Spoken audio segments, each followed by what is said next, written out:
It is the 2nd of December 2017. Can you believe it? I certainly can't.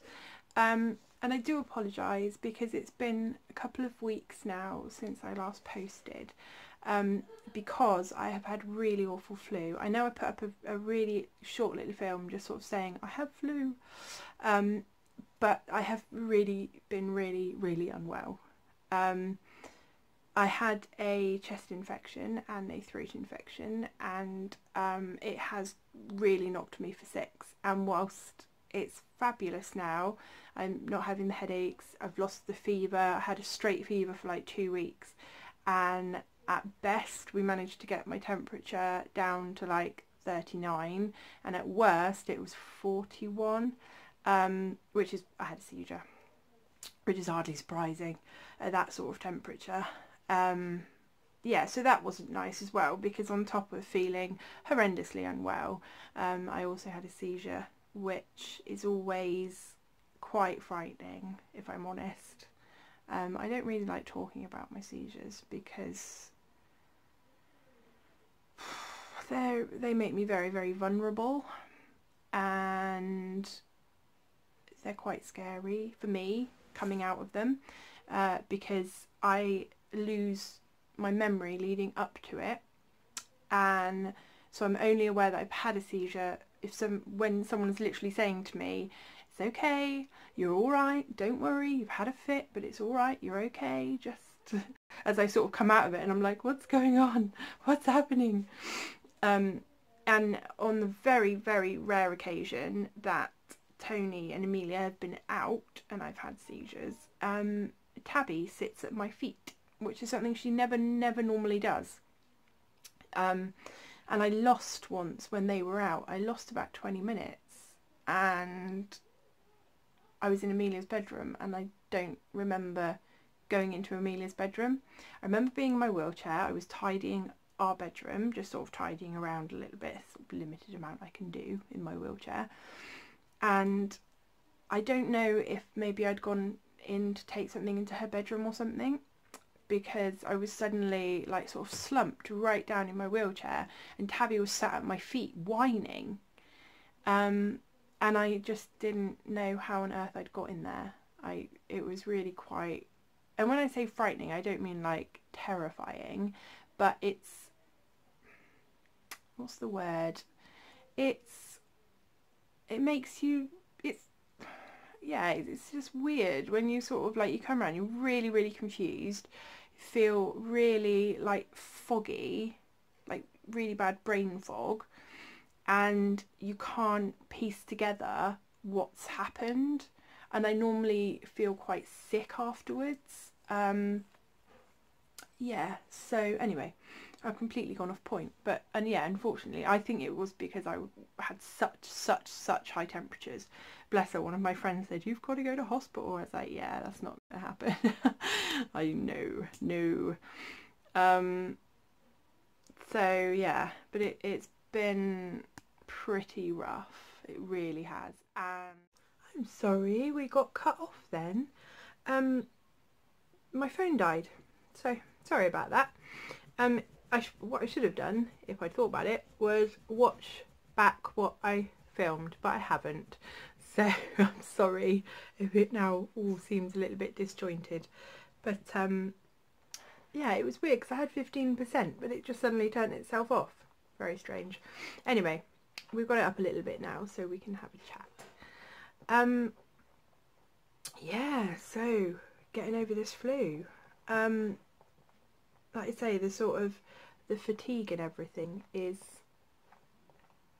yeah, it sounds really dramatic to say it's shocking, but it's shocked me. It's really surprised me how much it's taken out of me, and I am trying really hard to sort of rally together and get excited for Christmas and get excited for Advent, because it is my favourite time of year, and I'm normally, you know, I'm always crafting and I really enjoy all of that, and at the moment the idea feels like a bit of a burden, so I need to sort of reflect really and think about what you know, how I would feel if I didn't put all that pressure on myself.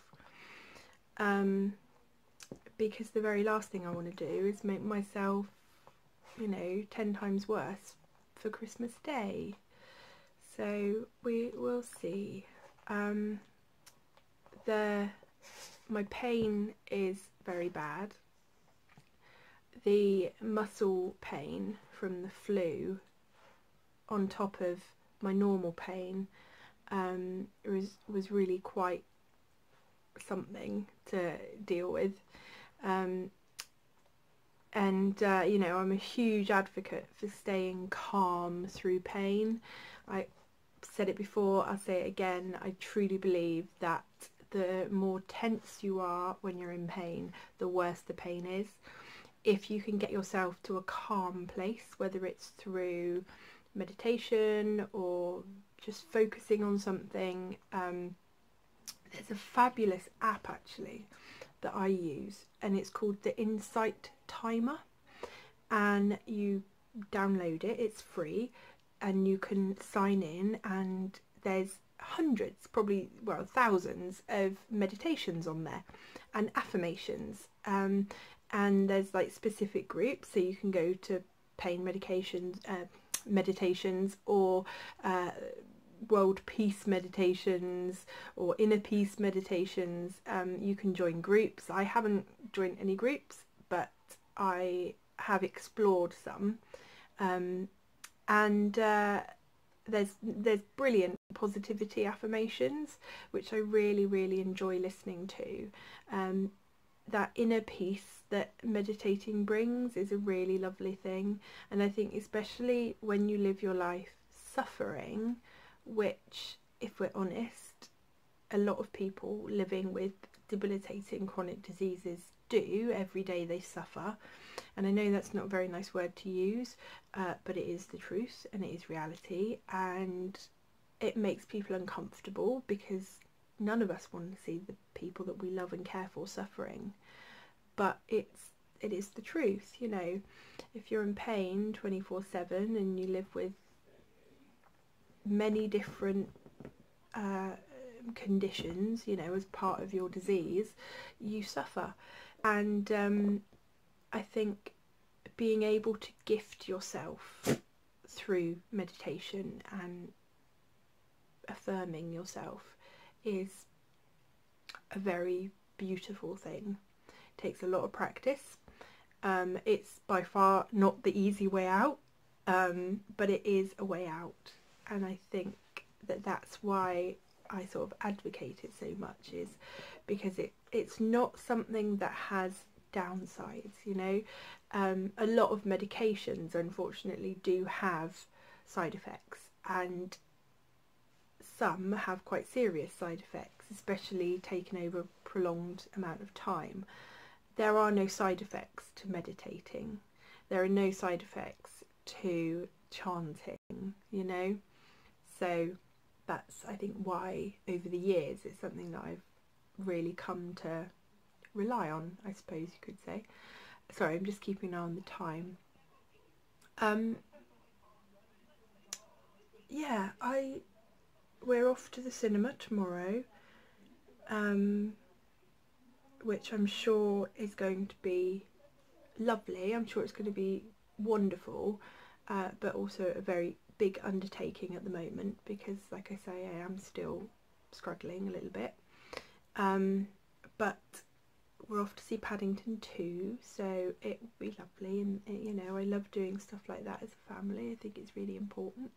I want to be able to have all those memories, you know. I want Amelia to remember that I was involved in stuff, without her being aware how much, you know, what a big deal it was for me. And obviously when she's older, when she's old enough, she might well watch these videos and perhaps learn the true reality of it, but it's not her role to know more than she already knows. She's very switched on, she's very aware, but if I can protect her from things, then of course I'm going to, because I'm her mummy and I love her, and she is my number one. She really is. She is sort of the beginning and the end for me. So there we are. I think I'll leave it there for now actually. I'm gonna have a chat with you guys one day this week about Pip, because I've had more problems with them, and I'm planning a post on some benefits, because we've recently learned that we could have for a long time now been getting some relief from the water board and from the gas bill. So I'm going to in you guys about that in case any of you out there are eligible and not claiming. Okay, but for now I'm going to send you all my love and my peace. Bye.